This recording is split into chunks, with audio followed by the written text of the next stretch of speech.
My name is Jason. And my name is David. And this is a comic strip AP of Dungeon World featuring the story of Domenico Castafiel. And when we last saw Domenico, he had been engaged in a week or so of intense research in Lady Francesa's library and had just determined all the steps necessary to save her life. And so we're going to talk about that at the outset. So Domenico, Lady Francesa has been poisoned with a poison called Black Lotus powder, okay? And Black Lotus powder is incredibly powerful. Black Lotus, the plant, only grows in the lands beyond the Black Gate of Death, and it creates a poison so powerful that a single grain on the tongue is enough to kill an adult man, okay? But Lady Francesa benefits from many years of magical life preservation, right? And so it's just sort of like slowly killing her, right? But it will eventually kill her. Very, very powerful stuff, okay? Okay. The immediate last thing we saw you do was, swing open the doors and tell Magnus, I have some things for you to go get, right? And I think, these are the sorts of things that Magnus can acquire: ritual candles, incense, maybe like graphite sticks to mark out things, just all like basic sorts of implements, right? But you're going to need some very specific things that Magnus probably can't help you out with. And we're going to talk about those things right now via the ritual move. So you're a wizard. There's a move called Ritual. You want to read me the sort of text there? Yeah. So when you draw on a place of power to create a magical effect, tell the GM what you're trying to achieve. Ritual effects are always possible, but the GM will give you one of four conditions. 1, 2, 4 of the following conditions, yeah. Here are the conditions for this ritual.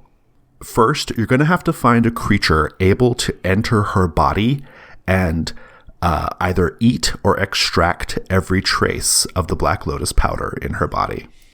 You'll need help from a powerful necromancer or the high priest or high priestess of a temple. The best you can do is an unreliable version of the ritual, so it may involve a roll at the end of all things, right, to even see if it works. And finally, you will risk danger from the one who wanted her dead in the first place. This is likely a very powerful being because, like I mentioned, you can't get this Black Lotus like anywhere but the lands beyond the Black Gate of Death. So it could be like a powerful demon, a powerful spirit, an incredibly powerful wizard, possibly Death herself, right? So just keep that in mind. Yeah, so this is a pretty big, risky thing, right? I'd be curious to find out, why Domenico's willing to put his neck out like this for her. Yeah, to say that this is risky is, an understatement, but this is going to be my best shot at finding a way to end the curse. No one's been researching long life that's magical in nature and not vampirism longer than Lady Francesa, and so she's probably got the best info. Yeah, we should probably talk about the curse a little bit, right? For people who maybe have not listened to the older Domenico APs, the Castafiels suffer from a curse of vampirism, right? To the point where many Castafiels, when they die, they almost immediately or shortly thereafter rise as vampires. And your family even has a set of crypts beneath their home, right? Where basically all the vampiric family members are kept tied to slabs with silver chains. Yeah, it's pretty gruesome down there because whenever they become conscious of the situation they're in, they scream until they can no longer scream because we can't kill them. We're trying to end their curse. Yeah, and it makes sense that Lady Francesa would be able to help you, right? Because she's very old. She's a magically ancient person, and her jam is kind of divination, right? So she would be able to see into places where even your family, as influential and powerful as they are, wouldn't be able to see. So that makes a lot of sense to me. Okay, well, so what's your first step? I'm going to start by putting the word out that I am looking for someone who deals in strange creatures, exotic pets, perhaps, that kind of thing. Okay, that seems like something you could do fairly easily. Once you put the word out, then what? I'm looking for someone who's going to know about some creature that can get into a person's body and maybe be compelled to seek out certain things. Yeah. I mean, you want to spout lore? See if you know anything like that? Sure. So 10. Okay, so something interesting and something useful. The interesting thing related to what we've been talking about, in the city of Canalata, there is a secret place, a secret neighborhood, a sort of underground neighborhood called the Black Nest. Black being our theme color here this session, right?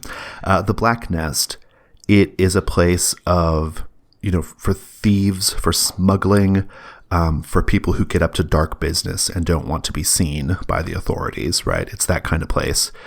Maybe you've been there, maybe you haven't, but it's a great place to look for things like this. I'll tell you something useful too. There is a famous necromancer in the Black Nest. Her name is Mog. She sells bodies. That's it. She sells bodies. And she's known to, she knows a lot about bodies. She knows how to prepare them. She has lots of information for people who are looking to explore bodies and reanimate bodies. You know some things, right? You know some things. I guess my question for you is, how do you know about the Black Nest? I had to go there to get some stuff that would be unsavory otherwise. And I'm the kind of guy who usually prefers to do my business for myself, or have my unseen servant do it, because I just kind of like to keep everything under my thumb and my eye on all the moving pieces, so nothing goes amiss. Yeah. I mean, well, I'd like to know, what was the last unsavory business you got up to that required you to go to the Black Nest? I needed a body. It was for Lady Francesa. A certain part of her restoration has to do with using dead bodies, okay. Which she might not know about that, or she might. I don't know, but it's part of the process. Indeed. Then is it safe to say that you've been to the Black Nest before? Then you know how to get there. Yeah, I think I've done business specifically with Mog. Okay, that's good. Well, let's talk about getting to the Black Nest then. So to get to the Black Nest, you actually have to go to a tavern called the Bottomless Tankard, okay? And in the Bottomless Tankard, there is a low sort of man, kind of almost like a guard at the door, right? Who is in the back of the tavern, and he guards a little hatch in the floor that leads down to the cave passage that eventually winds down to the Black Nest, right? You've always got to get past that guy, right? You always have to have a reason. And sometimes you have to bribe him. So just know that as you go. That's the most reliable way of getting to the Black Nest. Yeah, I mean, I would just go the most direct route. I should have financial resources from my family to be able to bribe some guards and go the direct route. I mean, just knowing that's how to get there in the first place is half the battle, right? So, yeah, you get to the Bottomless Tankard. Do you go in the day or night?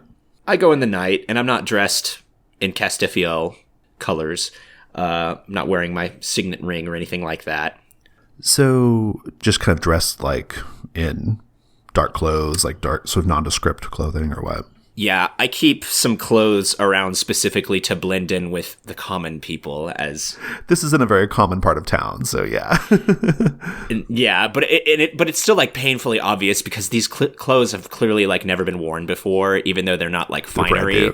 They're brand new. Good. You get to the Bottomless Tankard. It is not much to speak of, honestly. Even at night, when most pubs and taverns and inns are, noisy with business, the Bottomless Tankard is not. All the wood tables on the floor are this very weathered grayish sort of wood. Everything is kind of covered with a thin film of grease. There is a table in the corner with a couple of old men just sitting, kind of drowning their sorrows and maybe playing dice or something. And there's a barman at the front. Kind of a heavyset guy, big, thick, bushy mustache. He's not accustomed to people coming in very often, and so you always draw attention when you come into the Bottomless Tankard, right? And as you step inside, he kind of looks up and He says, "Can I help you, friend?" Oh, I'm just trying to get to the bottom of the bottomless tankard. The bottom of the bottomless tankard. And what do you hope to find at the bottom, friend? I need to find a little bit of Mog's nog. Mog, you say. Don't know if I know a Mog, but the man in the back might know something about her. Head back there, see what he has to say. As I pass by the bar, I'll, leave a coin, Like, I put my hand down on the counter as I'm, pushing myself past, but I leave a coin. That's what you're supposed to do. So, yeah, you just you go to the back to check the guy in the back. Oh, yeah. So, maybe you've been to the Black Nest a couple of times, and maybe the guard, or the person who guards this sort of, little hatch is different every time. And last time it was just a sort of sword for hire, kind of guy. But this time it's different. This time it's a boy, a young boy, maybe not even 12 years old. Okay. And he's sitting there cross-legged, in this little tiny room on top of a rug. And that rug covers the trapdoor that goes down into the cave passage that leads to the Black Nest. The boy's there sitting cross-legged, looking a little bored. He looks up at you. What do you say? I just point my thumb over my shoulder. I'm like, don't you gotta get to your mother or something? Nope. Scram, kid. Gotta sit right here. Lean back out and look at the barman. I'm like, this is your man in the back now? Standards are really going down. He just turns and gives you a shrug and goes back to wiping down the bar. What can I do for you, young man? I need you to move. He looks at you, sort of a quizzical look on his face, and says, "What business do you have in the Black Nest?" I look around, I'm like, shh, no one's supposed to know that that's beneath your feet, are they? He's like, "Nevertheless, what's your business in the Black Nest?" "I've got business with Mog." All right. And he just kind of stares at you for a bit and says, "Well, you've got to pay the toll." "Oh, I've got to pay the toll, have I? What do you want, a halfpenny for some candy?" And he cocks his head the other direction and says, Nope, that's not the toll." "Are you going to tell me what the toll is?" And then he stands up. And he says, "A poem. You've got to give me a poem about darkness and evil and whatnot." A poem about darkness and evil and whatnot? A whatnot? poem about darkness and evil and whatnot. Lord, boy. Why don't you just get up to something normal for a child and go, pull some girl's pigtails or something? You want poems. He shrugs, sits back down on the carpet, crosses his legs, and says, "Come back when you've got my poem."